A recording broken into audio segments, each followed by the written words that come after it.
सहारे चलते रहेंगे हम,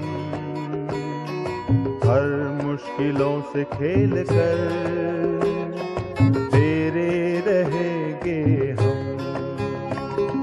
तेरी याद के सहारे चलते रहेंगे हम, हर मुश्किलों से खेल कर तेरे रहेंगे हम, तेरी याद के सहारे। ओम शांति, ओम शांति। आज की तारीख क्या है? आज का अंक भी प्रभु की याद दिलाता है। आज का अंक है 19। यदि हम उसको अलग करें तो उन प्लस इश, तो उनका इश का नाम क्या, उसका रूप क्या, उसका कर्तव्य क्या, उसका कार्य क्या। तो 19 का आंकड़ा भी हमें ईश की, प्रभु की याद दिलाता है। तो आज की तारीख है 19/6/11 और ये अव्यक्त बाप दादा की मुरली है और अव्यक्त बाप दादा की रिवाइज कोर्स की मुरली की तारीख है 24/12/72। अच्छा, आज की मुरली का हेडिंग है संगम युगी श्रेष्ठ आत्माओं की जिम्मेवारी। सभी विधाता, विधान और विधि को अच्छी तरह से जान चुके हो। अर्थात विधाता माना परमपिता परमात्मा, जो कि ब्रह्मा बाबा के द्वारा हम सभी के भाग्य की रेखाएं लिखते हैं। तो भाग्य विधाता बाप, फिर उनका विधान माना भाग्य विधाता बाप ने सभी के भाग्य लिखने के लिए और उस भाग्य को सफल करने के लिए, सौभाग्य बनाने के लिए कौन से विधान बनाए, नियम बनाए, कायदे बनाए। तो विधान और फिर विधि, उन नियमों, कायदों में और मर्यादाओं में चलने की फिर विधि क्या है। तो बाबा पूछते हैं कि वो तो अच्छी रीति से जान चुके हो, जान चुके हैं ना सभी? हाँ, नहीं जानते तो बाबा बताएंगे। अगर विधाता को जाना तो विधान और विधि स्वतः ही बुद्धि में व कर्म में आ जाती है। बाबा कहते अगर विधाता को जाना यानी भाग्य विधाता को समझा तो उनके नियम, कायदे, मर्यादाएं क्या हैं, कैसे हैं, उन पे कैसे चलना है, क्या विधि है और फिर उसकी सिद्धि क्या प्राप्त होती है, वह भी हमें मिलता है। विधाता द्वारा आप सभी श्रेष्ठ आत्माएं विधान बनाने वाली बनी हो, ऐसा अपने को समझकर हर कर्म करते हो, क्योंकि इस समय तुम ब्राह्मणों का जो श्रेष्ठ कर्म है वही विश्व के लिए सारे कल्प के अंदर विधान बन जाता है। तो आप ब्राह्मणों के कर्म इतने महत्वपूर्ण हैं, ऐसे अपने हर कर्म को महत्वपूर्ण समझकर करते हो।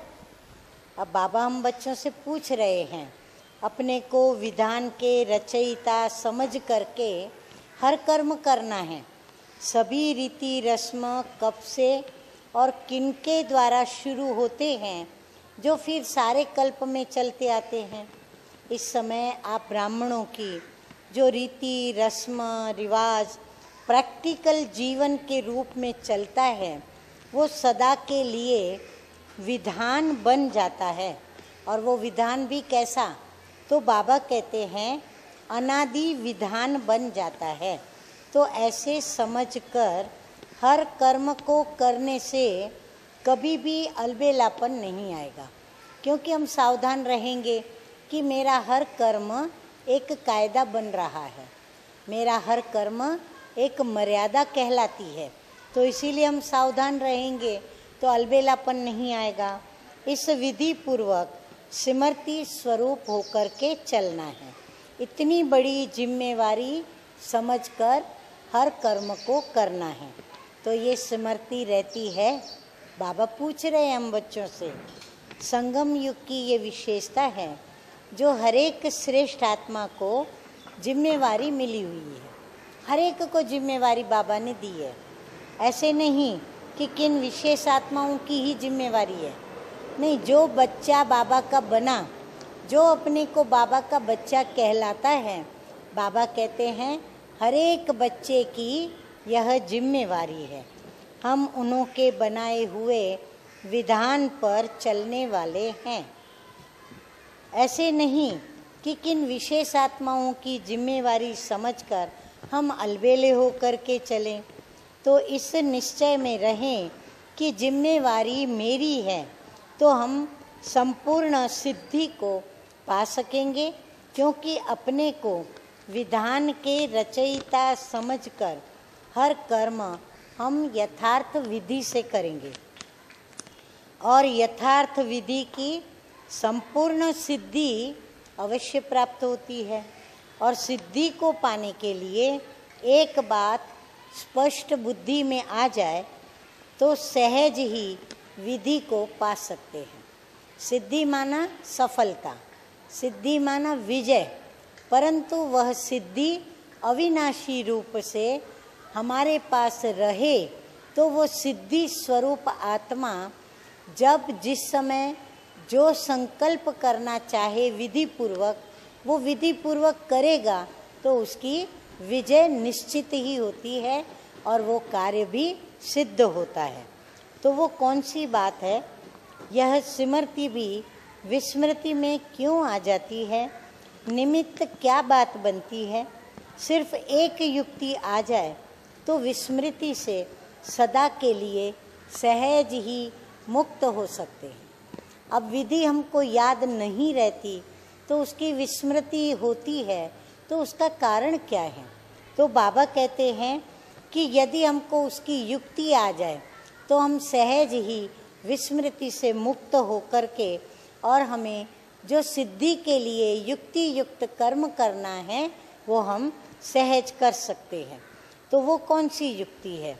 कोई भी बात, अब बाबा युक्ति बताते हैं कि कोई भी बात विघ्न रूप में सामने आती है तो उस समय आई हुई बात का परिवर्तन करना, ये युक्ति आ जाए तो सदा विघ्नों से मुक्त हो सकते हैं। विघ्न यदि बहुत पहाड़ जैसा हो तो हम उसको राई कर दें, शूली जैसा हो तो कांटा कर दें। अगर कोई बहुत बड़ी बात है तो हम छोटी कर दें, नेगेटिव हो तो उसको पॉजिटिव कर दें। यदि ये युक्तियाँ हम सीख जाएं तो हम सहज ही विघ्नों से मुक्त हो सकते हैं। विस्मृति के कारण क्या क्या होता है? व्यर्थ में स्मृति, वृत्ति, दृष्टि और संपर्क बनता है। सबसे हमारा संपर्क बनता है। तो इन सभी को परिवर्तन करना आ जाए तो परिपक्वता आ जाएगी। हाँ, जब विघ्न होता है ना तो हमारी वृत्ति में भी संकल्प, हमारी दृष्टि में खराबी, हमारी स्मृति में विस्मृति, ऐसे सभी का इससे संबंध आता है। तो सभी हमारे विघ्न रूप बन जाते हैं। तो इन सभी का परिवर्तन करना यदि आ जाए तो बाबा कहते हैं कि ये परिपक्वता आपको सिद्धि दिला सकती है। अच्छा, वरदान है आज का, तीनों कालों को सामने रख कर, हाँ, भूतकाल, भविष्यकाल और वर्तमान काल, तीनों कालों को सामने रख हर कार्य में सफल होने वाले सदा विजयी भव। लौकिक रीति में भी जो समझदार होते हैं वो आगे पीछे सोच समझ कर फिर कदम उठाते हैं।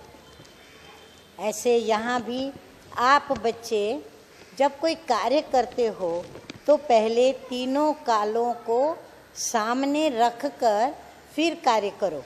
सिर्फ वर्तमान को नहीं देखो, बेहद की समझ को धारण करो और विजयीपन के निश्चय के आधार पर, बाबा ने जैसे हमें निश्चय बुद्धि बनाया है इस बात पर कि विजय मेरे गले की माला है, तो विजयपन के निश्चय के आधार पर व त्रिकालदर्शीपन के आधार पर हर कर्म करो व हर बोल बोलो, तब कहेंगे अलौकिक व असाधारण। अच्छा स्लोगन है आज का, हद के किनारों को छोड़ एक बाप को सहारा बना लो तो पार हो जाएंगे। ऐसे विधान, विधि और विधाता को जानने वाले तीव्र पुरुषार्थी, देखो बाबा कितना हमको एकदम महान टाइटल दे रहे हैं। विधान, विधि और विधाता को जानने वाले सिर्फ पुरुषार्थी नहीं, बाप दादा कहते हैं तीव्र पुरुषार्थी। फिर बाबा कहते हैं परिवर्तन करने वाले परिपक्व आत्माओं को बाप दादा का याद प्यार और नमस्ते। तो रूहानी बच्चों का रूहानी बाप दादा को याद प्यार, गुड मॉर्निंग और नमस्ते नमस्ते। ओम शांति, ओम शांति।